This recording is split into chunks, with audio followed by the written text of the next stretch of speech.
I don't know if we've had back-to-back 3-0 days yet. We'll go through the history books. This is show 33, so a back-to-back 3-0 day, Jay, might be the first in our short UCSS history. It's also the first time on this show that we've covered a draft live. The NFL draft happened before we started, but tonight is the NBA draft, and I'm curious for you guys. What's an ideal draft scenario for the Cavs tonight? Yeah, that's a great question. Yeah. Do you? Let's start with Jason. You're plugged in on this squad. Well, it sort of feels like a free pick tonight. This is a draft pick they weren't supposed to have. Right. If they made the playoffs, they lost it. It just doesn't. It doesn't feel. I mean, listen. I think they're going to stay right where they are, and they're going to make a pick, and they're going to take one of the wings that are available. And there you see all the projected wings. I mean, there's other guys to consider there, but obviously Malaki Branham and Ochai Agbaji are the two that are getting mocked to them a lot. This, to me, feels like a team that needs a veteran. They don't need another young piece. They need someone with a little bit more experience. So you'd trade the pick? I would trade the pick. Yeah. Not necessarily tonight. It could be tonight. But and I think by now they have a pretty good sense of where things are going with Collin Sexton. Yep. And that's obviously a big part of this. Do you have a good sense of that? No, I don't. Because I've been in the camp all along of I wouldn't pay him. Like the number, the $20 million number that's been floated is insane. If they're going to do that, they would have just done it last year. They wouldn't have taken it to this point. Right. I'm not going over 15, and that's even a little high. And I understand Karis LeVert's making 19. But Collin, to me, is an undersized combo guard with one tool, and it's to score, which you need. It's important. And he could have helped that team last year. If you can bundle this pick with Collin and go get a veteran, I would do that. Who's that person? That's what I'm saying. Dejounte Murray, Jason Lloyd. I don't think they're giving him up. You don't think they're trading him? No. You don't think it's Murray? No, I don't think they're trading him. There's been a lot of talk about him being in trade rumors. You're really I've been bumming talking Bull about out. this guy for 2 months. Now, I don't know if the Cavs have enough to get him. They probably do not. But I would trade Sexton and Jetty and 82 draft picks if I had to get this guy. The Cavs are a Eastern Conference Finals contender with him, are they not? Well, yeah, they probably. It's hard to go from not making the playoffs to Yeah, the that's a conference big finals. Okay, so in 2 years they In would 2 be. years. I mean, Yeah. the Hawks did it. It's rare. Almost never. You would have and then look four- what happened. Yeah, and then and they took fell 6 back. You'd have 4 all-star caliber players. 4. Who else has got that? No, I agree, but I just don't think that. I don't think Murray's available. Now maybe I've been proven wrong. But the question was, what's the best thing that could happen? To me, that's the best thing. Well, the it may best not thing- be realistic. I was gonna say, okay, well then we're gonna play that game. I want a then. space shuttle for Christmas. Right. And then Let's LeBron go. is coming back with Kyrie. No picks either. Forget Kyrie, just LeBron. Most importantly, what do you think the Cavs are going to do with that 56th pick in the draft, Jason? I What can't is, wait is to there see any that. point to those second-round draft picks? Like, Oh, you're just, yeah. I mean, I mean, and can you hit. Draymond Green was a second round. Can pick. you bundle? Yeah. Can you? I mean, and Tom Brady was picking those. Can you bundle those 2 picks and in any way to do anything with them, or do those have value? In the second round, not really. A lot of teams will buy them outright. If Yeah. teams don't have a draft pick, they may try and buy a second rounder. In the NBA, more than anywhere, you can find guys. Like you can find an undrafted guy and turn him into a key rotational piece for you. There's only 60 guys drafted. Like it's not that out. I mean, in the NFL, you see undrafted guys too, but in the NBA, more than anywhere, you can see second round picks. Guys emerge from anywhere. You know, Rich Paul said this a few times, and I tend to agree. It's not necessarily where you go; it's the fit. If you get on the right team and the right fit, you can have a really good career. And again, Draymond's a great example. Is the second round pick who landed in the exact perfect spot for him. And look at the career that's developed for him. It may not have been that way for him elsewhere. Yeah, So no, I don't think it was. You can find talent anywhere in the NBA draft. So you're still sticking to your guns on the Murray trip. Put a Yeah, nice it's a package stretch, together but and I get think Murray. it's possible. Look, that's a headline. That's a splash That'd be maker. amazing. I mean, it would definitely turn heads. And Sure. I'm concerned with all you'd have to give up. Because I think you'd have to give up more than just 2 guys. And it would They're be not more than touching. Jetty and They're not Sexton. touching those 3. They're not. They're They're not off touching. limits. Right, but I believe. if so. you traded enough first-round picks with Sexton, with the picks. what's his name, the kid who plays defense and can't score much, Isaac Okoro. Okoro. What's your dream scenario tonight? I would like to see the trade for something, for a piece that can help them right away, but I don't know if that's realistic. You would know better than I would if you've heard anything about them making any moves like that, but that would be ideal. But if you had to pick, if you had to go with one of these guys that they're projecting, who do you like as a fit, Jason? I like Malaki Branham, the kid from Ohio State, and I hate picking Ohio State guys because it drove me crazy when David Lighty was coming out, and everyone's like, they need to go get David Lighty. I'm like, okay, if David Lighty was from Poughkeepsie and played at Seton Hall, would you really want him on the Cavs? Yeah, like, we're idiots. Let's not get hung up on the Ohio State thing. But I do like Branham's upside. Pro teams don't get hung up on that either. No, they don't at all. Not at all. I like, Branham shot the 3-ball, I think, better than a lot of people thought that he would.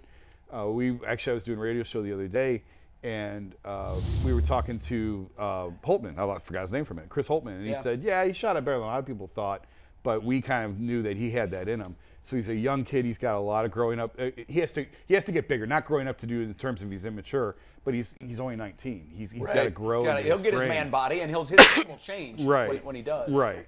It's so difficult because you look at the Eastern Conference, man. When you talk about basketball, you need bona fide superstars. Yes. That medium stuff, like all-star guys.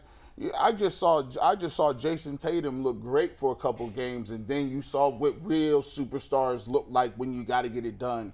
And so, can you afford to count on a guy that's 19? You drafted him. It's not like you drafted him in the top 5. Well, the Cavs have had. I mean, Mobley came in and I think. Well, Mobley exceeded expectations. But a lot of people think that last year's draft was 10 times better. Yeah, but you're talking about the third pick versus whatever they're picking this year. They're out there. We've seen guys taken late first round that have come in and had impact. So here's the thing. It used to be you needed a top 5 pick to get stars to build. Right. That's not the case anymore. I don't think so either. Look what the Especially Raptors when you have building done. blocks. Look what the Toronto Raptors have done in terms of developing guys. The Miami Heat. Well, even the Warriors, none of those guys weren't all high picks. No, I mean, Clay, I think it was like 11 or 12. Draymond, we said was the second round. Yeah. Steph was a little bit lower. But look at the team like the Heat that just finds these guys and develops them. It's all about player development. And the best thing that the Cavs have going for them is the fact that, so we had a little bit of a conversation about Collin Sexton, what do you do with Collin?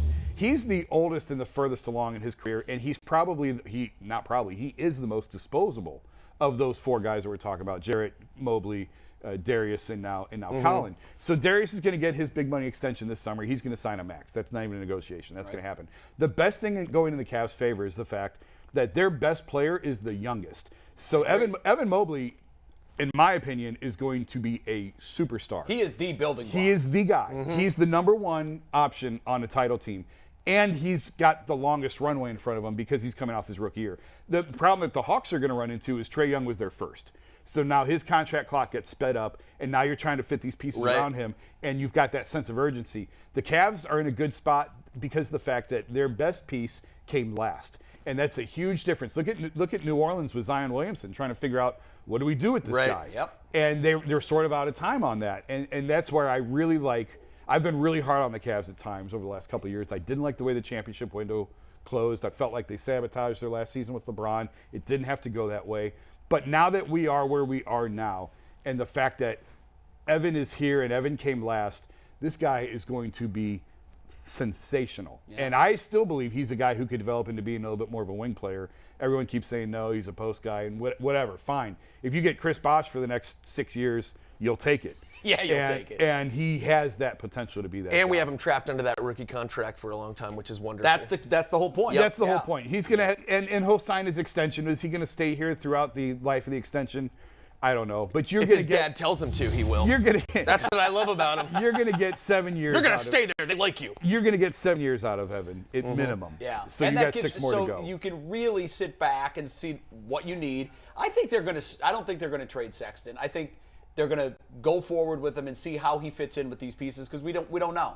There's not a lot of teams with cap space, and that's to their advantage. And that's a part of it. And I've never thought that there was a very big market. Is that true? Where could you see him ending up, Sexton? Who would have interest in him, and who could he help right now where they might be Detroit could possibly have interest in him, and they've got the space for him, and they could put the screws to the Cavs in terms of a contract. Yeah. Right. A division, not that divisions matter all that much in the NBA. So that's one option, but there's not many teams that even have the capacity right now to sign him, and that's to the Cavs' advantage. In this experiment with the Cavs, is it like, okay, we're going to put you out there, we'll see what you do to the All-Star break, see if you gel not, and then possibly look to move them if somebody or a contender wants to make a move? Well, here's the problem this is why it's a problem, is that's what last year was for. Last year was to see how does Collin fit with Evan Mobley? How does Collin fit in a different role, in a reduced role? And to his credit, he accepted it, and he was playing well in a reduced role before he got hurt. He got hurt so early in the year, they never really got a chance. See enough of it. That's right. We never really got a chance to answer those questions. If it's me, I'm making it very clear to him, listen, we like you. We want you here. You have a future here, but it's under these terms, and you're not a starter. You're coming. I've said from day one he should be a bench player. Yeah. He's a sixth man. You're bringing him off the bench. But that's a good sixth player. I mean, it's a great sixth man. Last year in the late regular season run and in the playoff games or play-in games, there were times where you were looking out there going, who's going to score the ball? You just need a bucket. You need a bucket. And if you had, and I just kept thinking as I'm watching it, man, if Collin was here right now, that answers that problem. You know who we needed? Flip Murray. Oh boy. But if you have Collin running the second unit, now it doesn't hurt you so much if he's so ball dominant. Yeah, you don't fall down that much. Yeah. And you can let him run the second unit and say, go do your thing. I hope they keep him. I'd like to see how he can fit in with these other pieces. Yeah. I do think that he will accept that reduced role because he wants to win. He sees that what's going on here. He bought into it last year. I think he was just as excited as everybody else. But if you have a chance to package him to get a better player, why would you do it? If you have that chance, I just don't think that that's going to emerge. Because to your point, nobody's going to want to pay him that money. And I don't know what is the market. I don't know. So just stay the course. Some of the younger guys have already said, too, I hope he's back. I think Darius said, I hope he's back because I'd like to have some more time to play with him. I don't know that factors into the Cavs' decision-making. I don't think they make any surprises tonight. I don't think they make any trades. If Branham's there, I think they take him, and we all say, yeah, that's what we expected. They need a wing. If we're talking veteran, who are they targeting? It has to be a veteran type of wing playmaker. The problem is those guys are not available. Wings are the most coveted position in the NBA. They tried it last year with Larry Nance. They did a really nice job in the way they structured Larry's contract. It always made him an attractive trade piece because the salaries came down year after year, and there was no wings available. So they went and traded for Lauri Markkanen and tried to make him into a wing because there was just nobody to go get. And that's hard to do. And it worked for a while. You know, I still think it's a little gimmicky to play Markkanen at the 3. I don't think it's a long-term solution. But I like the creativity. I understand why they went that way. JB loves playing size with big size.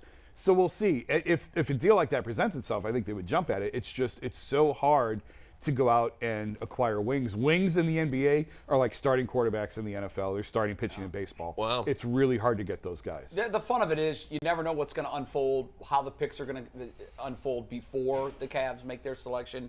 There may be trades. That always kind of I don't know. The first 3 picks are already out. I think there's no drama, right? At the rate we're going, the entire first round is going to be known before the draft is going to begin. Branham will be a Cav by 5 o'clock. Right?